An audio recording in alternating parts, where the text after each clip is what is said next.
Also, if you have any questions, please throw them in the chat. I will do my best to answer them as I go through here.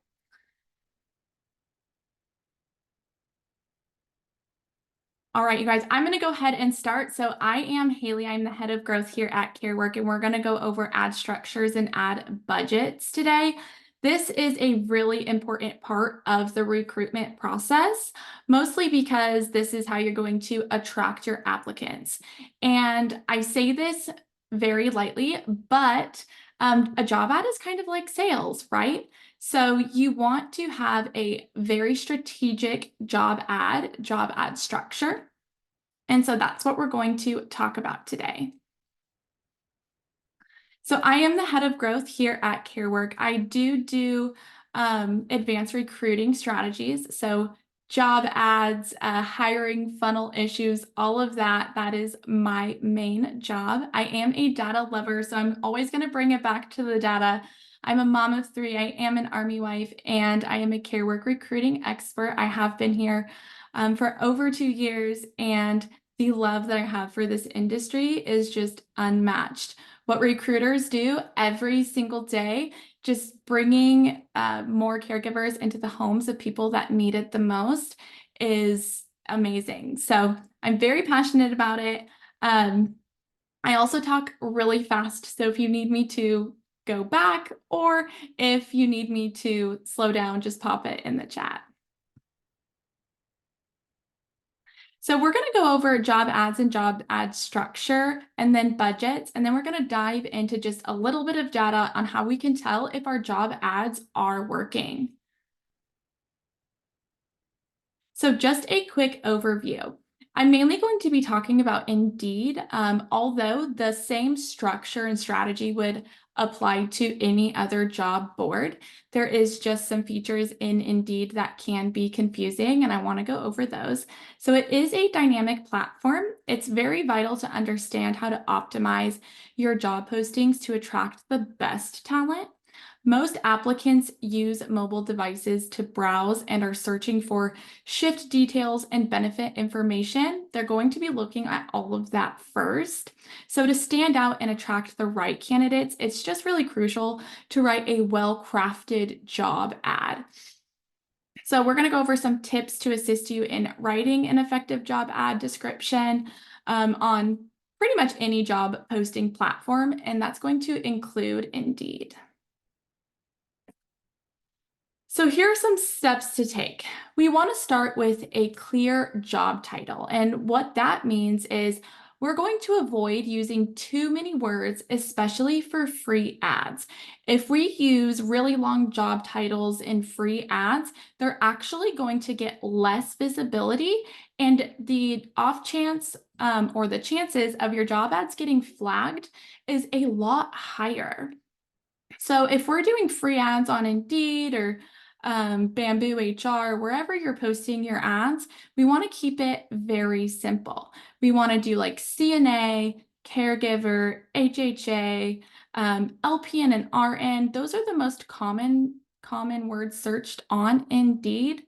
So we could do like CNA days, or CNA weekends, or weekend caregiver, or CNA slash HHA. We just want to keep it very, very simple. Now, if you are posting a sponsored job ad, you can get away with it being just a little bit more specific. For example, you could do looking for weekend caregiver. It could decrease your visibility, so I would try and just keep that more simple. It's going to depend on your market and how competitive your area is. So for Atlanta, Georgia, for example, we would want to keep it as plain and simple as we could because it's very competitive. But if we go into a rural part of Oregon, say Bend, for example, it's not as competitive there. So just keep that in mind, that we want to make sure that we are just taking our specific market into account.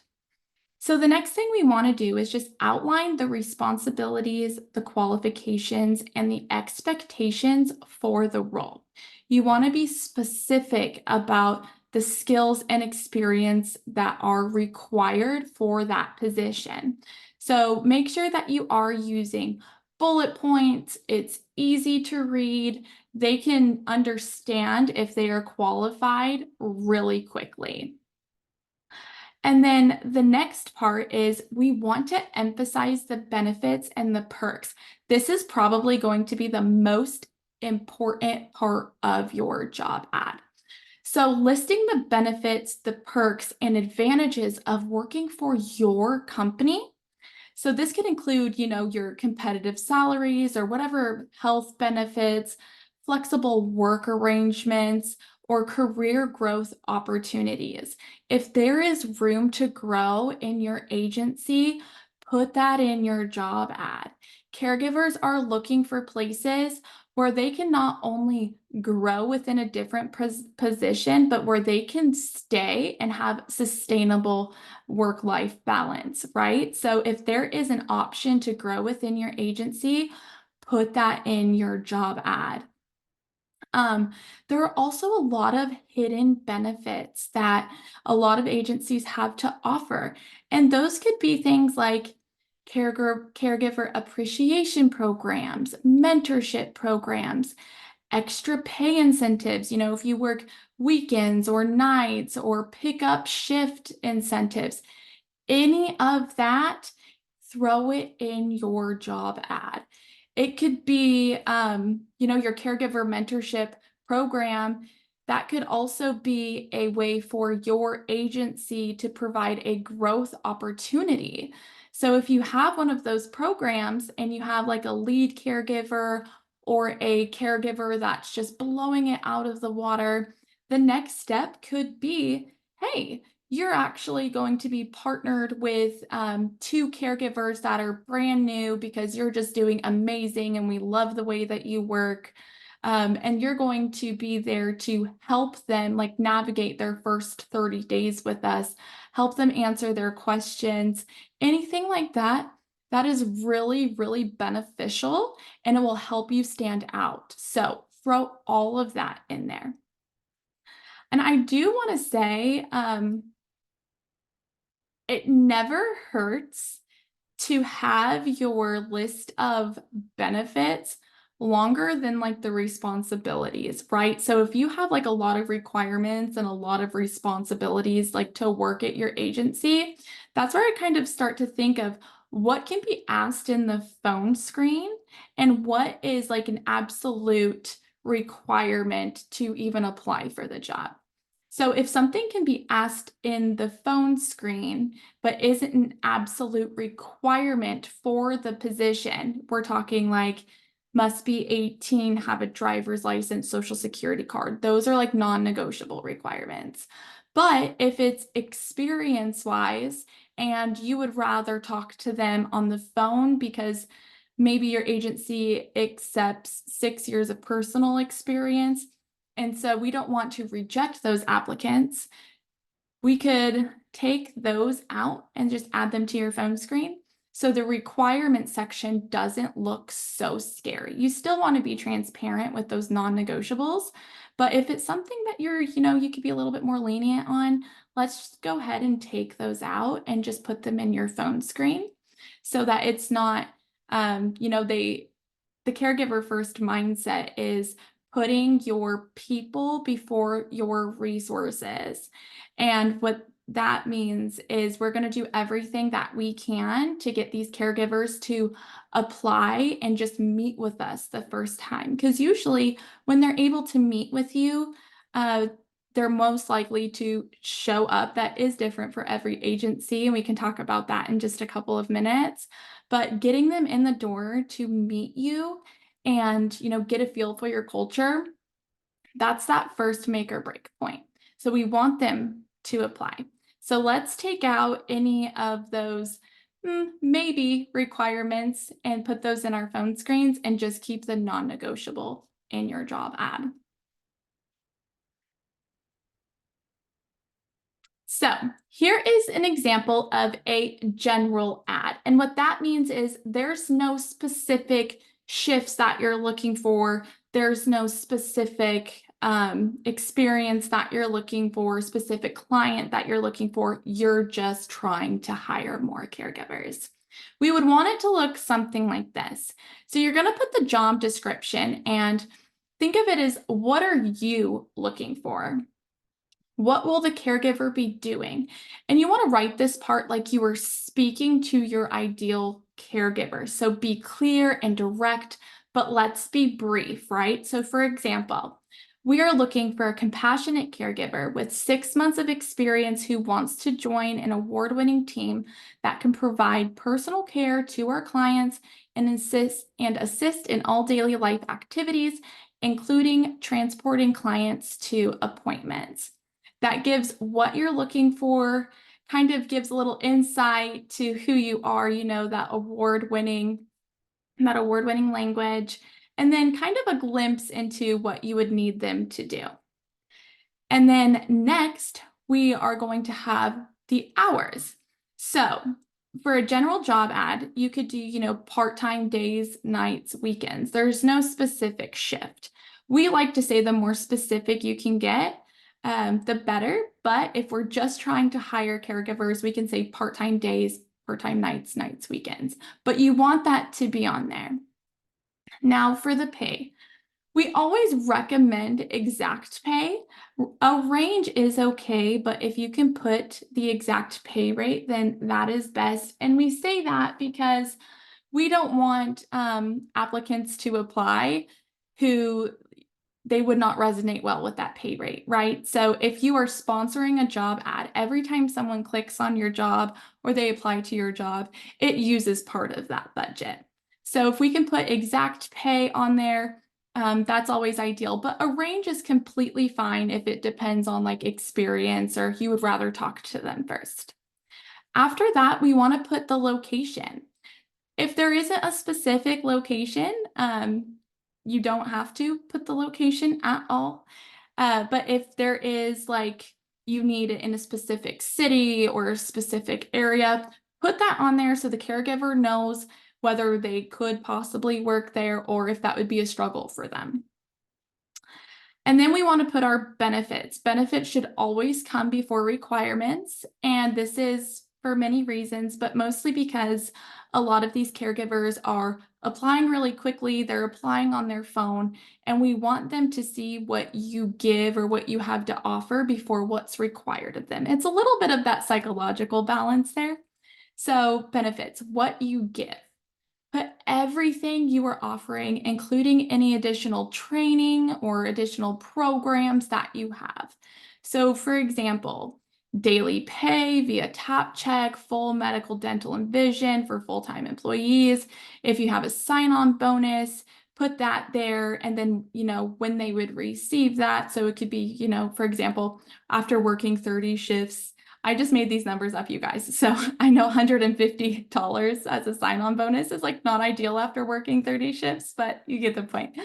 $300 referral bonus offered to hourly caregivers, paid training, initial and ongoing, everything like that. Whatever you have to offer your caregivers, you could even put, a family culture feel, like whatever it is that makes you stand out from your competition, we want to put that in there.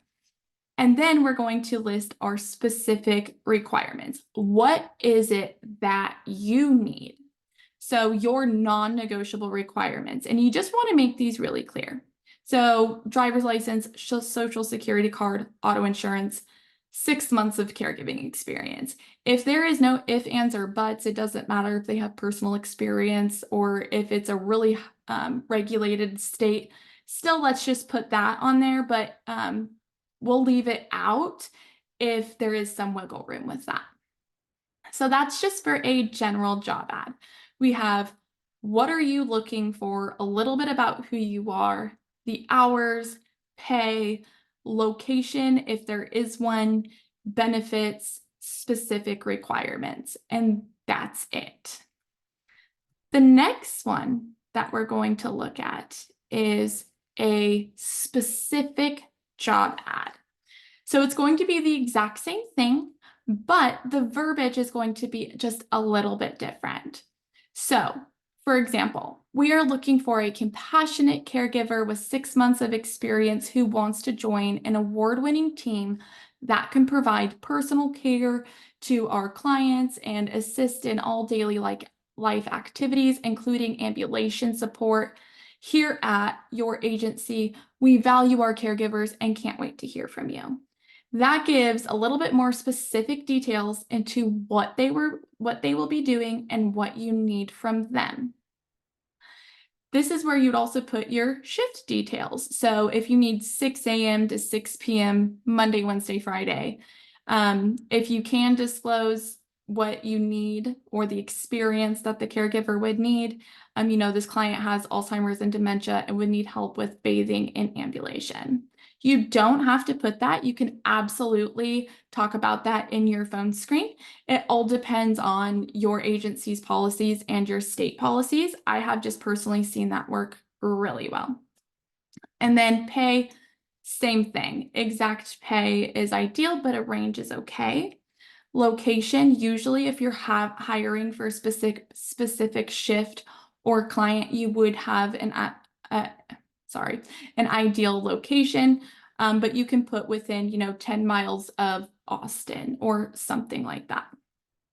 And then again, the benefits and the specific requirements.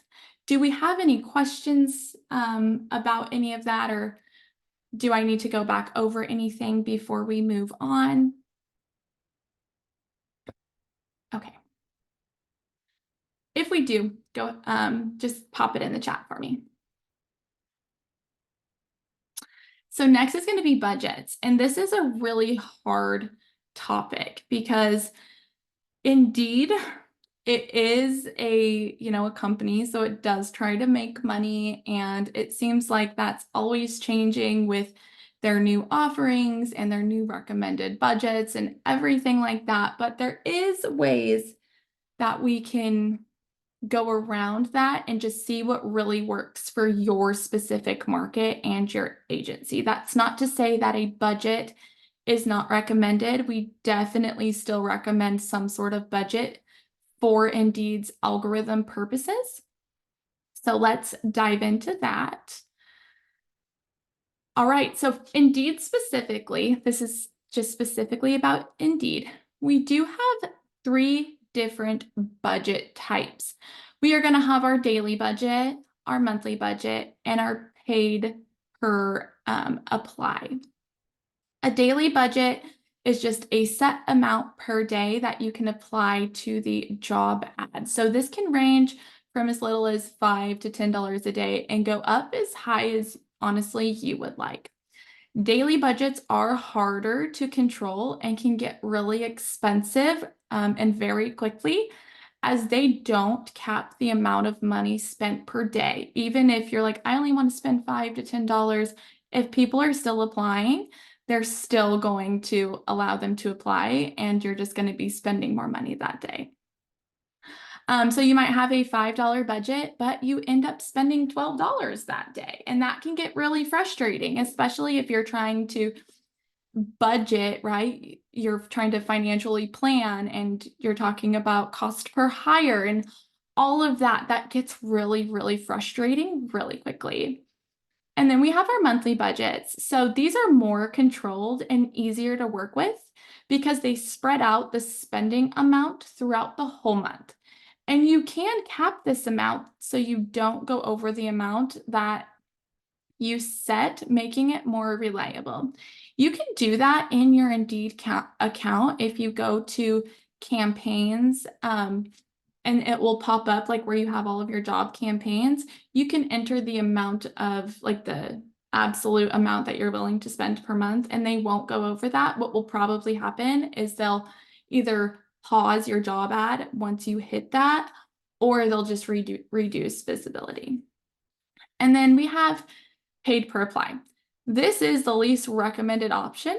I am not a fan of this option, and it's because there's no good way to disqualify applicants before you contact them. If you look at their resume, they count that. And so you're paying for that applicant, even just looking at their resume or their contact information. So you're going to pay money for each applicant that you would like to contact, and that will get expensive very, very quickly. A monthly budget is what I always start out recommending. It's the least scary, it's the most manageable, it's the most controlled budget option. Oh, whoa, sorry, you guys. That was really, pretend like you didn't see that. I'm gonna echo Rachel there. Pretend you didn't see it. Okay, so the benefits of having a budget are it does make your ad more competitive, right? And then you get increased job post visibility and ad placement. So if you don't sponsor your ads and you just have free ads, the ones that are sponsored are going to show before yours do. And then sponsored jobs deliver 30% more applicants on average than non-sponsored jobs. And if you calculate that it's taking, 300 applicants to reach your hiring goals, we don't want to just post free ads because we're going to need every one of those 300 applicants until we can fix your hiring funnel. So when it comes to how many applicants you need to convert to get the desired amount of hires that you need, a budget really does make a difference. And it will tell you on Indeed, like the recommended daily or the recommended monthly budget. And there are some minimum requirements. But what you can do is say your monthly budget is $150. And Indeed's like, well, you need a $200 like minimum monthly budget. You can still approve that, but then just watch it closely and make sure that it doesn't go over that 150. Or you can split it in between two different ads. However it works for your specific market. And you can figure that out in the hiring insights on Indeed. If you guys don't know how to use hiring insights, we can talk about that at the end. And I would be more than happy to tell you how to go look at your hiring insights because that will tell you how competitive your area is.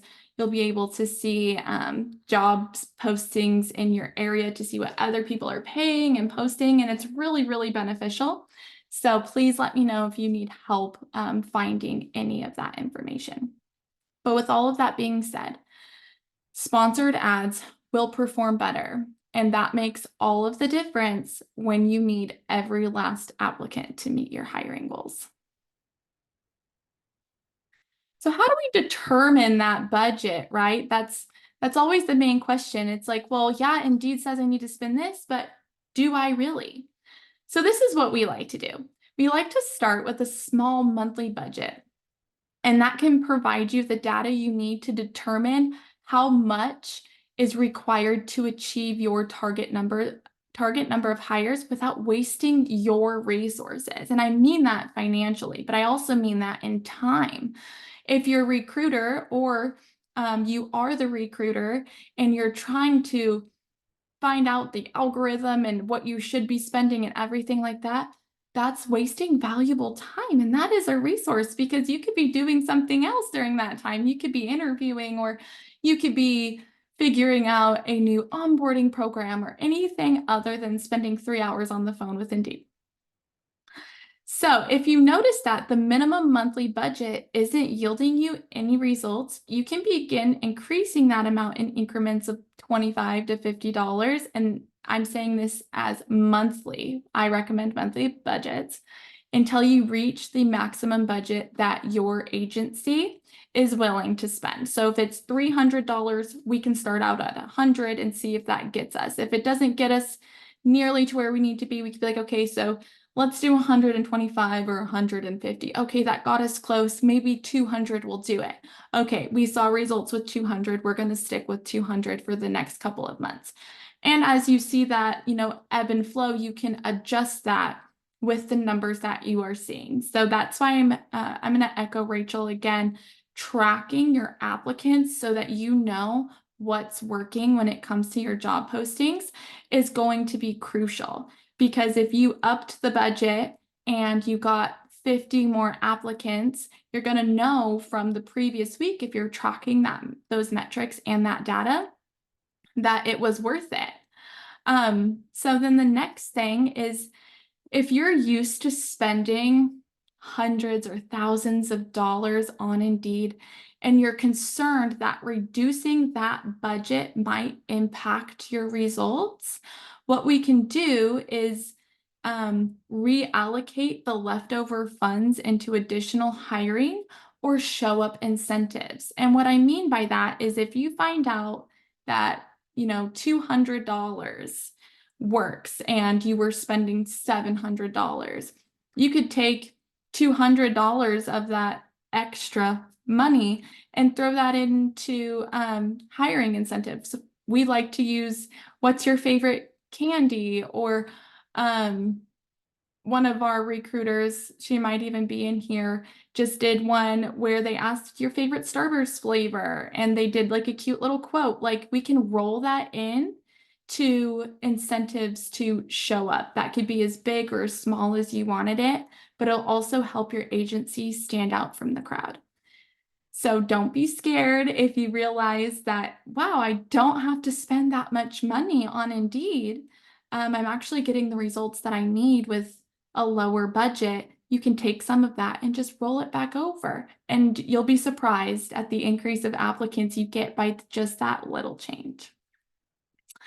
But I also want to encourage you to look at why it's costing so much money to get applicants in the door and why they're not converting to hires. Your hiring funnel could need some review. And what I mean by that is, if you get, say, 100 applicants, but you can only get 10% of them to book an interview, then that's when we're like, whoa, like, why is this happening? Let's go look at the trends. Is it an age thing? Is it a specific requirement that we are requiring of them? And so now we're going to look at maybe making that a pre-screen question on Indeed, so they automatically know that they don't qualify. Now? Yeah.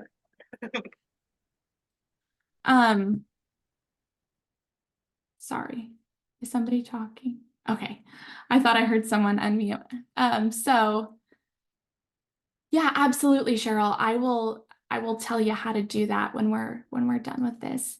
But I want you guys to start keeping mental tally of, hey, we actually had, 100 applicants and only 10 of them were able to book an interview. Why is that? And that's where having a phone screen or having a place where you can put those phone screen notes really helps you figure that out. You go and you restructure your job ad. You speak to your ideal caregiver. Maybe there was a mistake in the ad and you meant to say that you pay $17 an hour, but it says 17 cents. So it just gives you that nudge to go back and look and just try and determine why these applicants are not booking interviews. And I usually see it for like location standpoint. So we always want to make sure that we're just really clear about location and what we are requiring of the applicants.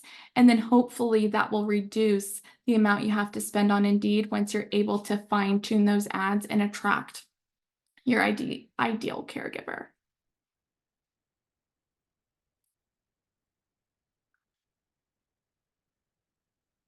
So if you want to go a little further, you can always calculate how many applicants you would need by using this equation. So you want to take the number of applicants and divide it by the number of hires and then multiply it by the number of desired hires. So for example, if you need 10 hires a month and last month you got 75 applicants and you made 5 hires, we would do 75 divided by 5 times 10. That would tell us that you would need 150 applicants to achieve your desired 10 hires. And there are ways, that we can try and reduce the amount of applicants that you need. And that just comes from tweaking your hiring funnel. But if you need to know, like for budget circumstances, if you're noticing that $100 only gets you 100 applicants, but you need 150, then we would just up that a little bit till we got you that 150 applicants that you would need. If you were in the main session earlier, Rachel also went over this, but this is what we use here at CareWork when we're trying to figure out exactly how many applicants to help our offices determine their budget. Is there any questions about this? Perfect. I'm just gonna keep on going. And so lastly, we are going to just very briefly talk about metrics and data. So we have our funnel metrics. And when you're trying to determine the performance of your job ad, you want to evaluate these two metrics right here. The number of applicants that have applied to your job and the percent of applicants booked. And this is for a couple of reasons. If you have a whole bunch of applicants that apply for your job, you know that whatever it is that you're putting in that job ad is speaking to potential caregivers. So your job ad, the selling of the office portion, what you offer, that's really resonating with them, which is amazing. But there's something in the process as to why they're not being able to book an interview. There's a couple reasons for that, and it could be interview availability. Maybe your schedule and their schedule just don't align right now.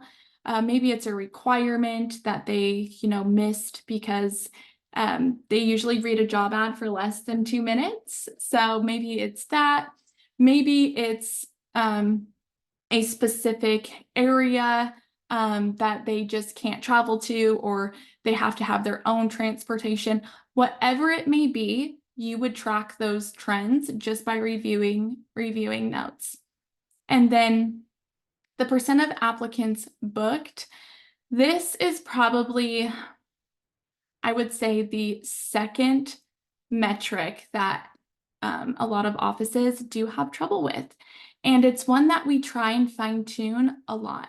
And really, it does come from what you have to offer the potential caregiver, especially if your market is competitive.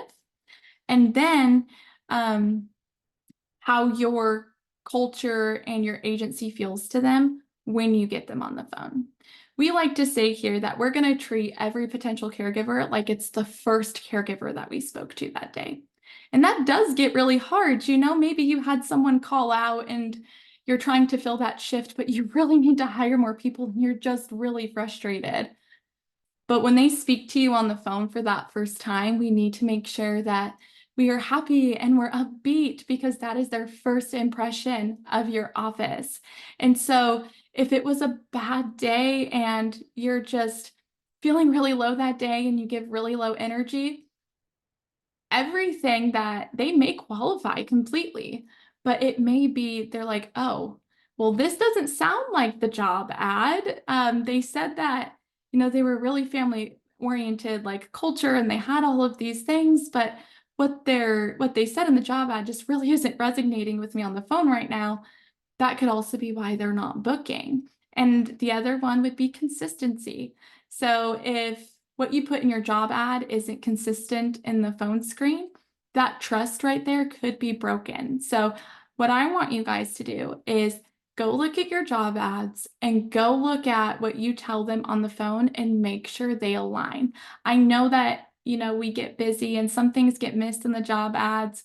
So it may say that your hourly rate is different than your weekend rate, and then they get on the phone with you and you're like, actually no, it's the same because it changed. They're going to be like, wait, that's not what it said, and it can cause confusion. So just let's stay consistent, let's stay happy, and make sure that our job ads and our phone screens are aligning well.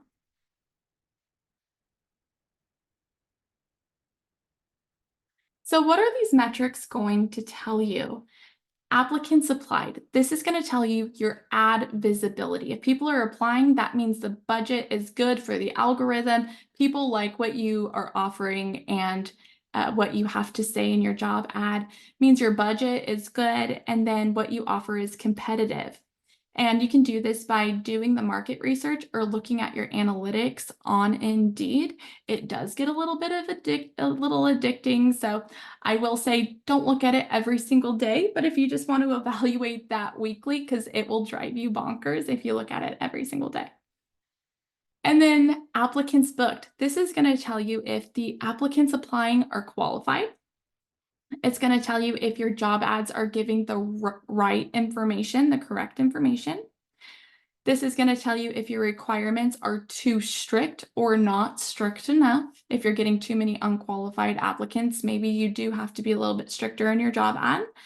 Or if you're not getting a lot of applicants that can book, maybe we need to just talk about it in the phone screen or drop it entirely. I've seen that happen too. And then feedback from applicants on whether what you offer brings value to them. So when you're on the phone with them for the first time, a lot of caregivers will be very transparent, like, oh, I can't work for that amount of money, or those hours just don't really resonate with me. We want to take all of that feedback into consideration when we're, marketing for clients and even in our onboarding. Like, we want every opportunity that we have for feedback to be implemented and just taken with grace. And if we can change something, then we're going to do that because we want to be in good. I lost the word there. I was going to say in good competition with our competition, but that doesn't make sense. We want to stay competitive in the market that we're in. So if a caregiver's on the phone with you and is like, well, I just talked to 3 other agencies, and they actually have overnights or something like that, when you're marketing for clients, you can have that in the back of your head. Instead of getting upset about it, we can be like, oh, let's see if we can get a couple of overnights. I know that's easier said than done. Just an example.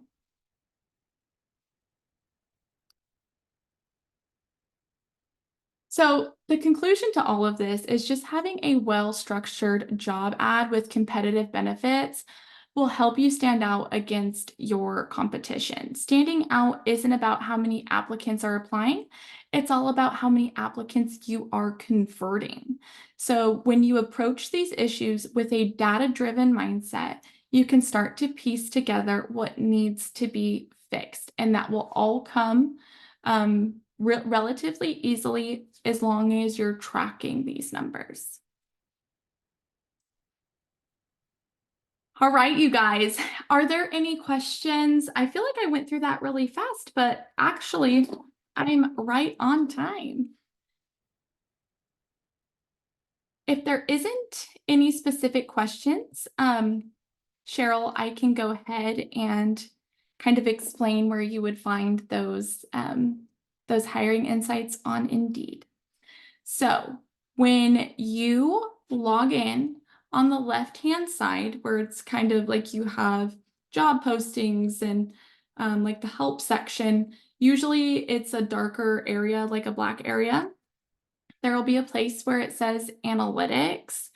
If you click on analytics and then you go to hiring insights, it will bring you to a page where you put where your agency is based, and then it will pull up your competitive report.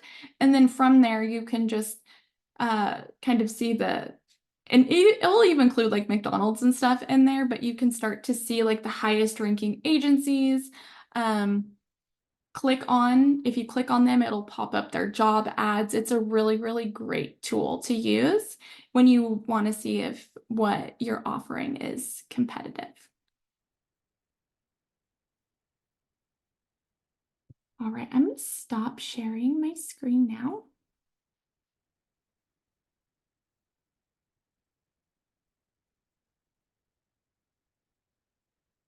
Perfect. Well, if there's no questions, you guys, let's see.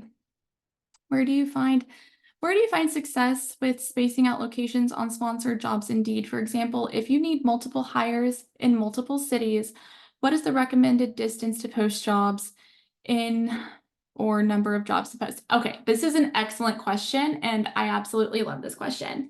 So it's mainly going to depend on your market, but we say that you can post a sponsored job within 10 miles of another sponsored job, or you can post a sponsored job and post a free ad in that same area. If your job ads are free, this is going to be the most important takeaway. If your job ads are free, do not post them within 20 miles of each other. We see it constantly. They will get flagged. The visibility will be reduced. But you have more leniency when you mix sponsored and free ads. If you have a location that does relatively well and usually gets a lot of applies, I would try making that your free ad and posting a sponsored ad in a more like rural location where you don't get a lot of applies and see how that works. Or if you have like a $50 budget, you can try 25 here, and then in 10 miles, try 25, so you can kind of see where it picks up best.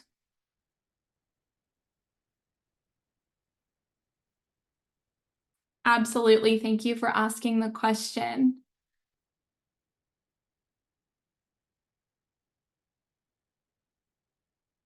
I'm going to take a drink of my drink while I wait for more questions, and then if there is none, then I will let you guys go.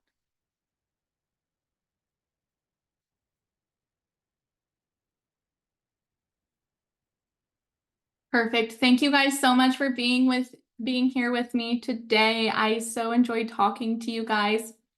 And up next, we do have Clayton Fouch. He will be on our leadership track. So I'm super excited. Hopefully I get to go into that one. I love hearing him speak. He's just so knowledgeable. And then we will also have our recruiter panel it is a panel of expert recruiters in our recruiter track. So I am stoked about that one. They are from our care work team. So they're just so knowledgeable. I appreciate you guys, and we will meet back in the main room.